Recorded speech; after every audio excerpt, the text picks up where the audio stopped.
The sound of shattering glass pierced the quiet lobby at 3 in the morning, jolting Riley Lopez from the dog-eared paperback she'd been reading behind the concierge desk. She wasn't supposed to be here tonight. This graveyard shift belonged to Mark, but his daughter had spiked a fever, and Riley couldn't say no when he called begging for a replacement.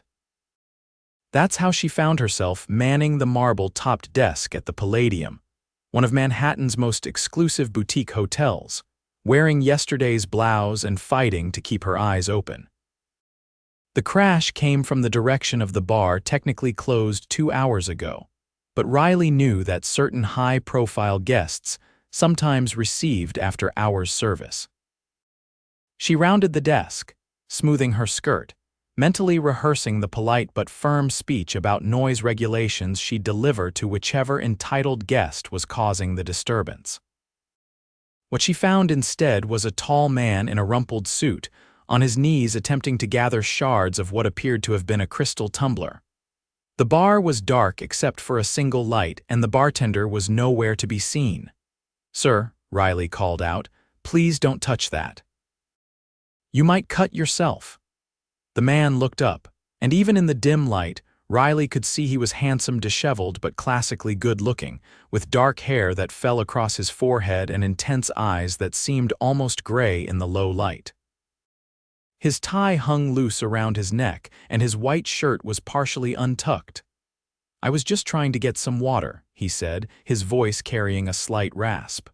"The bartender left, and I didn't want to bother anyone at this hour." Riley approached cautiously, grabbing a small dustpan and brush from behind the bar. "That's what we're here for, sir, to be bothered." She offered a professional smile as she crouched down to sweep up the glass. "Though the bar is closed, I can bring water to your room if you'd like." "I couldn't sleep," he admitted, standing up. He swayed slightly, and Riley wondered if he'd been drinking earlier. "The deal is falling apart, and I've got about 30 million reasons to be awake right now." Riley nodded politely, used to the half-confessions wealthy guests often shared with hotel staff, treating employees as a blend of therapist and priest, revealing secrets they'd never tell their peers. The Palladium catered to the ultra-wealthy, and in her 3 years working at the hotel, she'd heard everything from impending divorces to insider trading tips. "I'm sure things will look better in the morning," she offered, the standard response to guest troubles. "Can I get you that water now, Mr. Kincaid, Kyle Kincaid?" He ran a hand through his hair, making it stand up even more. "And honestly, I'd rather just sit somewhere quiet for a while. Is that possible, or are you going to kick me out?" Riley finished cleaning up the glass, considering her options. Technically, guests were allowed in the lobby at all hours, but it was unusual for staff to socialize with them. Still, he looked genuinely distressed. "I can't leave the front desk unattended, Mr. Kincaid, but you're welcome to sit in the lobby. I can bring you water there." He nodded gratefully, following her out of the darkened bar. Riley noticed he moved with the effortless confidence of someone accustomed to expensive tailoring, even in his current disheveled state. In the brighter light of the lobby, she recognized him. Kyle Kincaid was the tech entrepreneur who had checked in 3 days ago with an entourage of assistants and security personnel. According to the hotel grapevine, he was in town to finalize a major acquisition. The Palladium staff had been briefed to provide him with absolute privacy and immediate attention to any requests. Riley brought him water in the hotel's crystal tumbler, setting it on the coffee table in front of the plush sofa where he had settled. "Is there anything else I can get for you, Mr. Kincaid?" He looked up at her, really seeing her for the first time. "What's your name?" "Riley Lopez. I'm the night concierge." "Well, Riley Lopez, what I could really use is someone to talk to who isn't trying to take my money or sell me something." He gestured to the chair across from him. "Would your boss fire you if you sat down for 5 minutes?" Riley hesitated. The lobby was empty, the phones were quiet, and she could see the desk from where he was sitting. 5 minutes, she agreed, perching on the edge of the chair. "What's on your mind, Mr. Kincaid?" "Kyle, please." He took a sip of water. Have you ever had one of those days where everything you've worked for starts to crumble, and you begin to wonder if you've been chasing the wrong thing all along? Riley laughed softly. On my salary, constantly. That earned her a genuine smile, transforming his face from merely handsome to startlingly attractive. Fair point. But seriously, I'm about to close a deal I've wanted for 3 years, and suddenly I'm not sure it's the right move. What kind of deal? Riley asked, genuinely curious. I'm acquiring a smaller tech company with a revolutionary medical diagnostics platform. My company focuses on consumer technology, but this would move us into healthcare. He leaned forward. The thing is, I just found out the founder is being pushed out by his board once the acquisition goes through. He doesn't know yet. And that bothers you? Kyle ran a hand through his hair again, a gesture Riley was beginning to recognize as a nervous habit. He built something amazing from nothing, something that could help millions of people, and the board just sees dollar signs. He shook his head. I've been that guy, the founder who believes in something, but now I'm the corporate raider who's about to crush someone else's dream. Riley considered this. Could you change the terms, make keeping him part of the deal? Kyle looked at her with surprise. That's actually not a bad idea, though my board might fight me on it. It's your company, isn't it? Riley glanced at the desk to ensure no one needed her attention. Technically, I own controlling interest, but there are investors, shareholders. But you're Kyle Kincaid, Riley said, repeating the name with a touch of the reverence she'd heard others use. The man who revolutionized smart home technology before he turned 30. Surely you have some leverage, he chuckled. You've done your research. Riley felt her cheeks flush. Actually, my roommate has your home security system. She never stops talking about how it's changed her life, and I may have Googled you when you checked in. She stood up, suddenly aware she'd been sitting longer than the promised 5 minutes. I should get back to the desk. Kyle checked his watch. It's almost 4 in the morning. How long is your shift? Until 7, Riley answered, suppressing a yawn. I've kept you from your work, I'm sorry. He stood as well, towering over her petite frame. Thank you for the water and the conversation. It helped more than you know. Riley nodded professionally, resuming her position behind the desk as Kyle headed toward the elevators. Just before stepping in, he turned back. Riley. Would it be inappropriate if I asked for your help with something tomorrow? Something work-related? Riley blinked in surprise. I'd be happy to assist in any way I can, Mr. Kincaid. Kyle, he corrected, and thank you. I'll come find you in the morning. After he disappeared into the elevator, Riley let out a breath she hadn't realized she was holding. Celebrities and wealthy guests came through the Palladium constantly, but something about Kyle Kincaid had thrown her off balance. Maybe it was the rare glimpse of vulnerability from someone whose face had graced Forbes magazine. Or maybe it was simply that he had treated her like a person with valuable thoughts rather than invisible hotel staff. Either way, she told herself, it didn't matter. He was a temporary guest with temporary problems, and tomorrow he'd probably forget their entire conversation. Riley returned to her paperback, but found herself checking the clock more frequently as the hours ticked by. By the time her replacement arrived at 7, Riley had convinced herself the previous night's interaction was nothing special.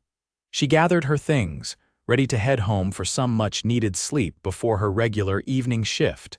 Miss Lopez. The deep voice stopped her at the hotel's entrance. Kyle Kincaid stood in the lobby, looking transformed from the disheveled man of the night before. He wore an impeccably tailored charcoal suit, his hair was perfectly styled, and he exuded the confidence of someone accustomed to commanding rooms. Mr. Kincaid, she acknowledged, suddenly conscious of her wrinkled clothes and the dark circles she knew must be under her eyes. Kyle, he corrected again, approaching her.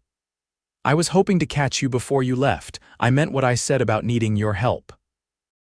Riley shifted her bag on her shoulder. I'm actually off duty now, but Jordan at the desk would be happy to. It has to be you, Kyle interrupted. You gave me an idea last night that could save this deal and a man's life's work. But I need someone who isn't part of my team or the hotel's corporate structure. Someone who can see things clearly. Riley hesitated. She needed sleep desperately, but curiosity got the better of her. What exactly do you need? 2 hours of your time over breakfast. I need an outside perspective from someone who isn't afraid to speak their mind. I'll have you back here for your evening shift, I promise. Against her better judgment, Riley heard herself agreeing. Let me at least go home and change first. Kyle shook his head. No time. I have a meeting at 10 that will determine everything. We need to strategize now. He gestured toward the hotel restaurant. Please, I'll make it worth your while, Riley sighed, knowing she should refuse but intrigued despite herself. All right. But I'm not much use to anyone on no sleep and yesterday's clothes. You look fine, Kyle said, then seemed to really see her for the first time that morning. Actually, you look better than fine. The compliment was delivered so matter-of-factly that Riley found herself blushing as he guided her toward the restaurant. Over poached eggs and coffee strong enough to temporarily banish her exhaustion. Kyle outlined the situation. Biometrics, the medical diagnostics company he was acquiring, had developed technology that could detect certain cancers through a simple blood test, potentially saving thousands of lives through early detection. The founder, Dr. Alan Marshall, had devoted 20 years to the research. The board wants to remove him because he's resistant to monetizing certain applications of the technology, Kyle explained. He wants to keep diagnostic costs low and accessible. They want to maximize profits by licensing to private healthcare companies at premium rates. Riley listened intently. And where do you stand? Kyle set down his coffee cup. Honestly, I've been so focused on how this acquisition benefits Kincaid Technologies that I hadn't fully considered the ethical implications until last night. But now you're having second thoughts, Riley finished for him. He nodded. I need to restructure this deal, but I can't show weakness or I'll lose it entirely. My team is focused on pleasing shareholders, not saving lives. For the next hour, they strategized.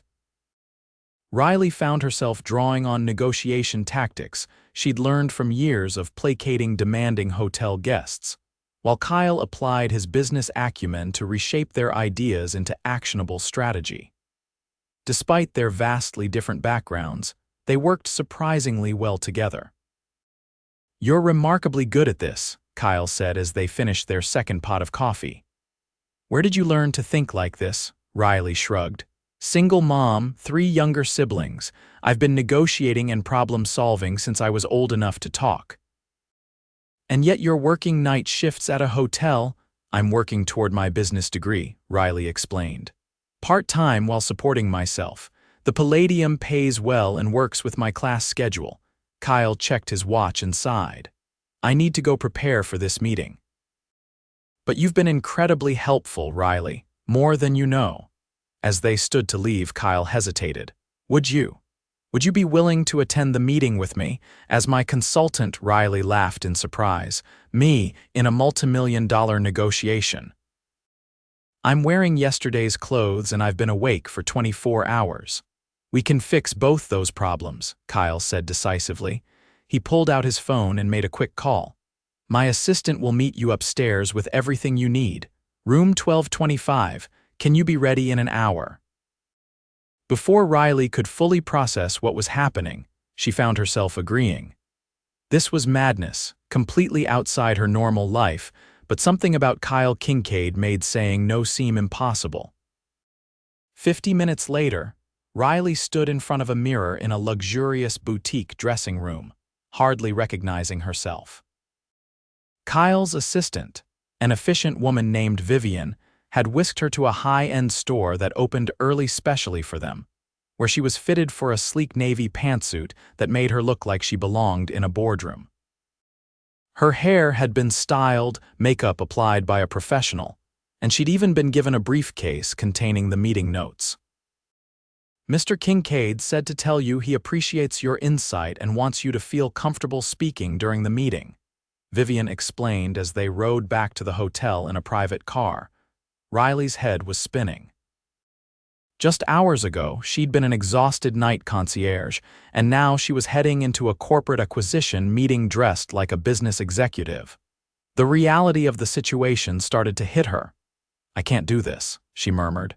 "These people will see right through me." Vivian smiled, a rare crack in her professional demeanor. "Mr. Kincaid rarely makes mistakes in judging character, Miss Lopez. If he believes in you, there's a reason." The meeting took place in one of the Palladium's executive conference rooms. Riley entered behind Kyle, feeling like an imposter but determined not to let him down.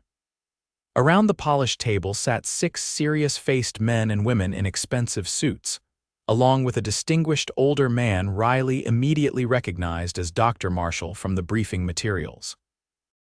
"Ladies and gentlemen," Kyle began, "this is Riley Lopez, my strategic consultant on this acquisition. She'll be joining us today." Several eyebrows raised, but no one objected. Riley took a seat beside Kyle, her heart pounding so loudly she was certain everyone could hear it. For the first 20 minutes, the discussion proceeded with the technical details of the acquisition. Riley listened intently, taking notes and beginning to understand the dynamics in the room. Dr. Marshall clearly felt cornered, while the Biometrics board members seemed smug, already counting their profits. When Kyle began outlining his new proposed terms, which included keeping Dr. Marshall as Chief Research Officer with protected authority over ethical applications of the technology, the atmosphere in the room changed dramatically. "This isn't what we discussed," objected one board member, a sharp-featured woman named Barbara Hensley. "The whole point was clean integration into Kincaid Technologies." "Clean integration doesn't have to mean discarding the visionary who built the company," Kyle countered smoothly. He glanced at Riley, a signal they had agreed upon earlier. Riley cleared her throat. "If I may," she began, surprised by the confidence in her own voice. "Biometrics's value lies not just in its patents but in its reputation and Dr. Marshall's continued innovation. Removing him would significantly reduce both the short and long-term value of the acquisition." She proceeded to outline the financial projections they had prepared, demonstrating how maintaining the company's ethical focus could actually increase profitability through positive public perception and government contracts. The business degree coursework she'd been struggling through suddenly found real-world application as she cited market analyses and consumer trends. By the time she finished speaking, the room had fallen silent. Kyle was looking at her with undisguised admiration, while Dr. Marshall seemed cautiously hopeful for the first time. The negotiations continued for another hour, with Riley actively participating. By the end, a new framework had been established, one that preserved Dr. Marshall's role and the ethical core of the company while still satisfying Kincaid Technologies' business objectives. As the meeting concluded, Kyle shook Dr. Marshall's hand. "I look forward to working with you to bring this technology to those who need it most." The older man nodded, looking relieved. "And I appreciate a partner who understands that some things are more important than maximizing short-term profits." He turned to Riley. "Thank you, Miss Lopez. Your perspective was invaluable today." As the room cleared, Kyle turned to Riley with a wide smile. "You were incredible. How do you feel?" "Like I might collapse from exhaustion," Riley admitted, returning his smile despite herself. "But also, alive. That was amazing, watching everything come together." "It wouldn't have happened without you," Kyle said seriously. "You gave me the courage to follow my instincts instead of just chasing the deal." They walked together toward the elevators, the adrenaline of the successful meeting still flowing through Riley's veins despite her fatigue. "I should get you home," Kyle said, checking his watch. "You need rest before your shift tonight." "Actually," Riley said hesitantly, "I called in while you were finishing up the paperwork. I took the night off. After all this, I don't think I could handle demanding guests with a smile." Kyle's expression brightened. "In that case, would you allow me to take you to dinner, to properly thank you for today?" Riley hesitated, suddenly aware of the dangerous territory they were entering. Mr. Kincaid, Kyle, he corrected automatically. Kyle, she amended. Today was incredible, but I think we both know this isn't normal. Tomorrow you'll go back to being a tech millionaire and I'll go back to being the hotel concierge. Let's not complicate things. Kyle studied her face for a long moment. What if I want complications? The elevator arrived, saving Riley from answering immediately. They rode down in silence, the air between them charged with unspoken possibilities. In the lobby, Kyle finally spoke again. At least let me have my driver take you home. Riley nodded, too tired to argue. As they walked through the grand entrance of the Palladium, several staff members did double takes at seeing their colleague in designer clothing, walking alongside one of the hotel's most prominent guests. Outside, Kyle's sleek black car waited. Before opening the door for her, he turned to Riley. I meant what I said. I want to see you again, not as a guest and hotel employee. Riley looked up at him, conflicted. Why? There are countless accomplished, sophisticated women in your world. Why me? Because none of them would have told a sleep-deprived stranger in a rumpled suit at 3 in the morning that he was making a mistake, Kyle said simply. Because you saw me as a person, not a balance sheet. And because when I'm with you, I remember why I started my company in the first place, to make a difference, not just a profit. The sincerity in his voice broke through Riley's defenses. Dinner, she conceded, just dinner. Kyle's smile was triumphant as he helped her into the car. I'll pick you up tomorrow at 7. The next evening, Riley found herself nervously preparing for dinner with Kyle. She'd slept most of the day, waking to find that Kyle had sent her the outfit from yesterday, professionally cleaned, along with a simple note. Keep this. You earned it. She chose to wear it again, finding confidence in the tailored lines that made her feel like she belonged in Kyle's world, even if just for one evening. Kyle arrived precisely at 7, driving himself in a surprisingly modest sports car rather than being chauffeured in his usual black sedan. He took her to a small, exclusive restaurant where they were seated in a private corner, away from curious eyes. Over dinner, the conversation flowed easily. Kyle told her about growing up in a middle-class family in Michigan, building his first computer at 12, and the struggles of launching his company from a garage apartment. Riley shared stories of her childhood in Queens, her mother's sacrifices to give her children opportunities, and her determination to finish her degree despite the financial challenges. You know, Kyle said as they shared dessert, yesterday wasn't just a performance. You have real business instincts. Have you ever considered applying for a corporate position? Riley laughed.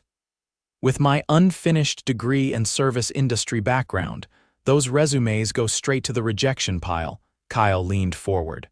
Not if I recommend you. Kincaid Technologies has an executive training program. We look for potential, not pedigree. Riley set down her fork, suddenly serious. I appreciate the thought, but I wouldn't want a position I didn't earn. People would assume I got it because. She trailed off, uncomfortable with articulating the implication. Because of tonight, Kyle finished for her. I understand your concern, but after what I saw yesterday, I'd be recommending you regardless of whatever this is between us. He gestured to the space between them. Just promise you'll think about it. Riley nodded, grateful he understood her hesitation.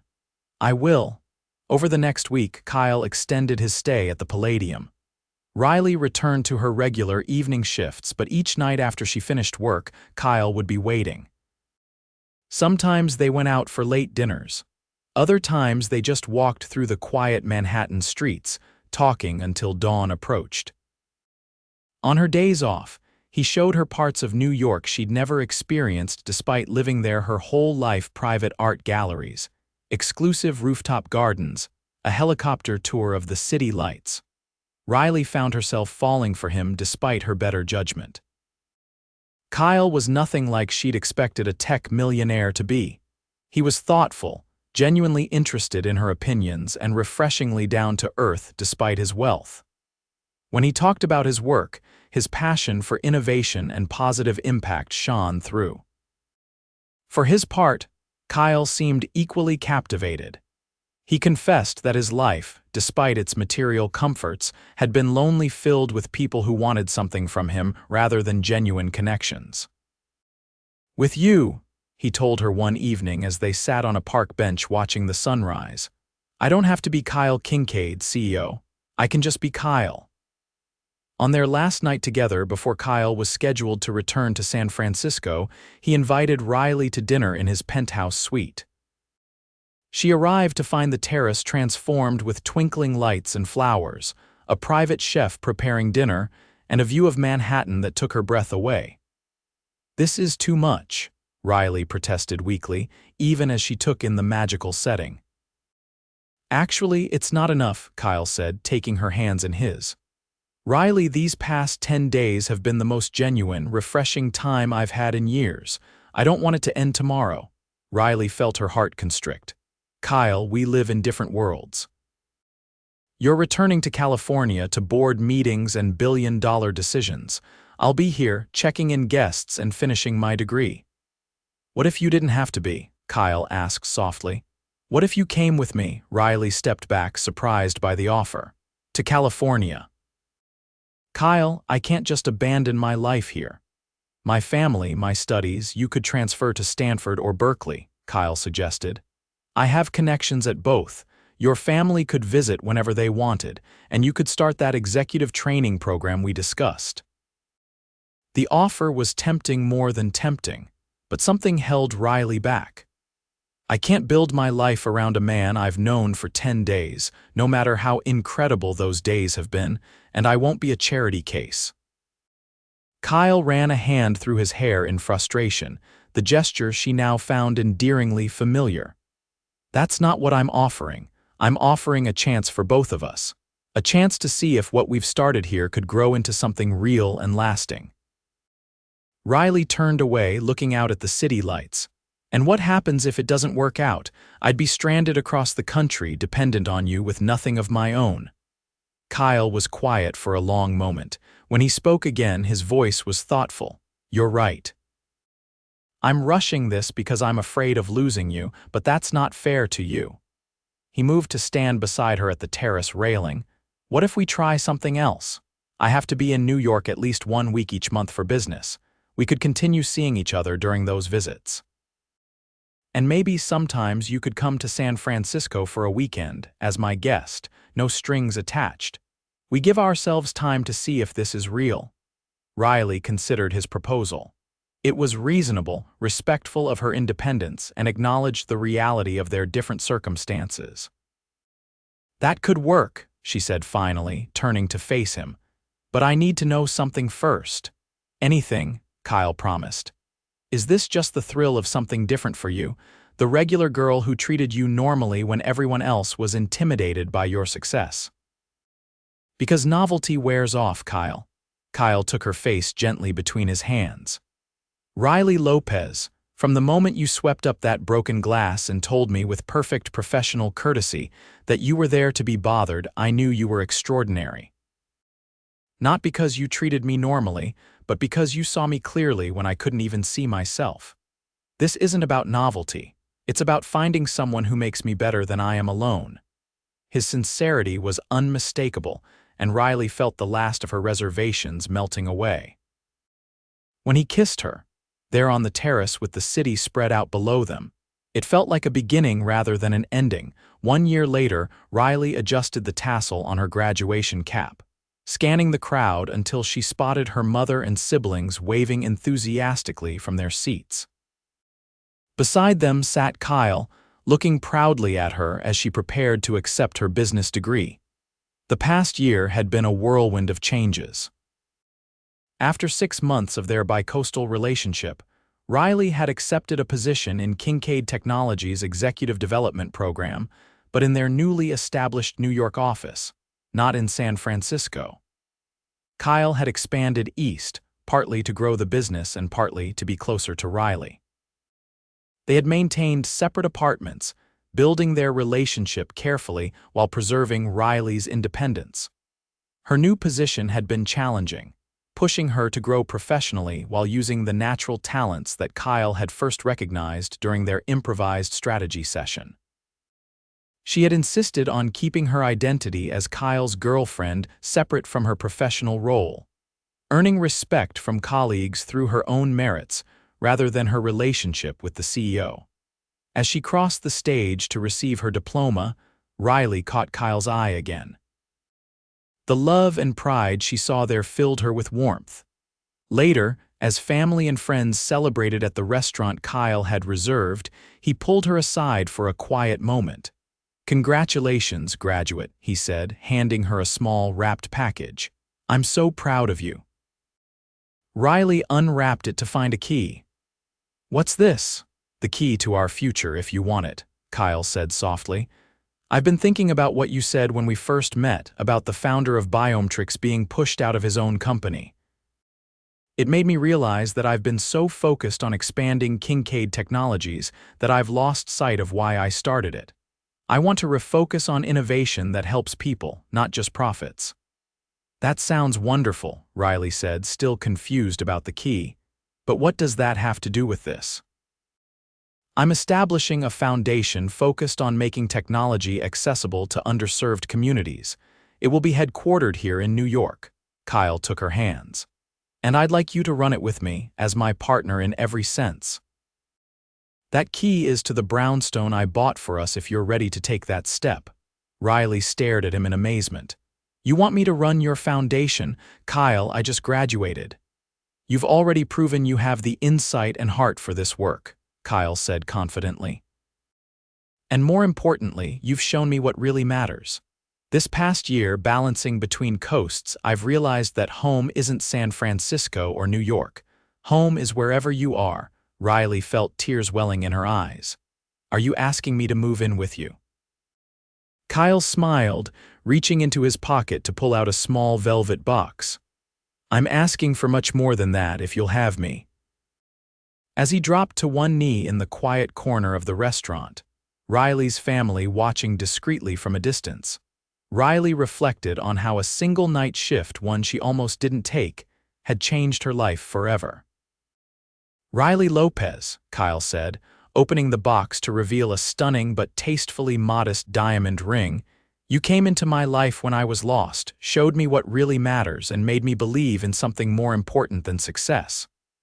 Will you marry me?" "Yes," Riley whispered, her voice growing stronger as she repeated, "Yes, I will." As Kyle slipped the ring onto her finger and stood to embrace her, their families erupted in cheers. Riley laughed against his shoulder, remembering the broken glass, the late-night conversation, and the unlikely beginning of their love story. "From night concierge to foundation director," she murmured teasingly. "What would the Palladium say?" Kyle grinned, holding her close. "They'd say I'm the luckiest guest they ever had. And they'd be right." In the years that followed, as they built both their foundation and their life together, Riley and Kyle would often return to the Palladium, booking the same penthouse suite where they had shared their first real date.